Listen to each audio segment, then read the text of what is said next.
Qaynanam bolamni tarbiyasiga aralashib jonimga tegib ketdilar. Hamma faqat qatga qaramay qaynota qaynonasini yomonlaydi, ular bilan yashashi qiyinligini gapiradi. Lekin qaynota bilan yashashi foydalarini hech o'ylab ko'rganmisiz?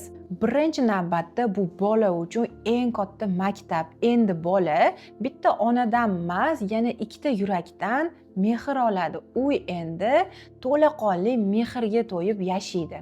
Onalar ham charchaydi, ish qiladi, boshqa qiladi. Yana bitta ortiqcha ko'z. Qaynanangiz borlar, ko'z tashlab turishlari, ko'p savol berishlari, aralashib turishlari ham ularning o'rnilaridandir. Bu orqali sizning farzandingiz yana ham xavfsiz va xotirjam bo'ladi va siz ham bemalol ishlaringizni qilasiz. Hozir 21-asr, hamma telefon qo'lida, hamma shoshadi, pala-partish ovqat yeydi.